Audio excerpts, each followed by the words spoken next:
This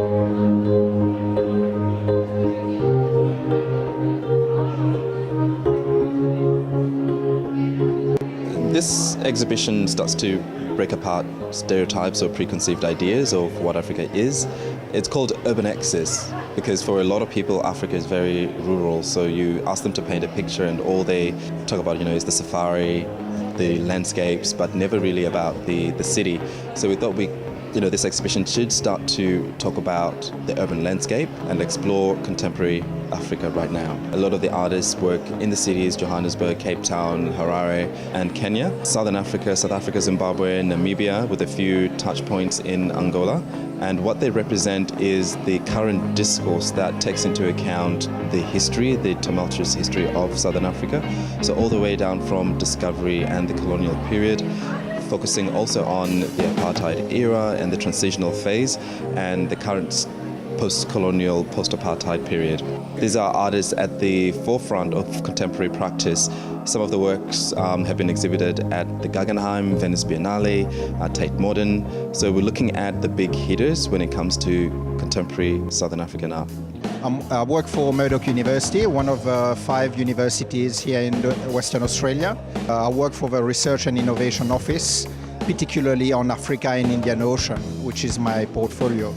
All of us, part of the African diaspora, were contributing to eliminating stereotypes about Africa and us Africans. We actually support the directors of Antipodes, and that's why we're here tonight. It's liberating because it shows that Africa is coming into the 21st century. By a quirk of fate, one Monday morning at 9 a.m. last June, I had Michael Memeo and Joan Senyangori turn up on the doorstep of my gallery in Harare. The first thing I said to them was, "What kind of people are you who turn up to an art gallery at 9 o'clock on a Monday morning?" And when I found out they're Australians, I really gave them a hard time. I've been living in Zimbabwe and having founded a First Floor Gallery Harare, but I grew up in Australia and by an accident of fate ended up in Zimbabwe. So one of the things that I've really been thinking about for the last few years of how to connect some of the aspects of my Australian experience which have motivated some of the ideas that I've been developing at the gallery. So the Another Antipodes exhibition looks to challenge the preconceptions when we look sideways to contemporary Africa. Often there's many of these preconceptions that still surround Africa, Africans, and indeed African art. What Another Antipodes Inc. Looks to challenge and indeed present is contemporary African art in a new light, presenting Africa as a dynamic multitude of different opinions, of cultures, of artistic practice. We hope that the West Australian public will come and join us as part of the City of Perth Winter Arts Festival and indeed at our major exhibition down in Fremantle. I mean, it's something that's going to be very spontaneous. It's pretty much like, one of my canvases is always going to be a car.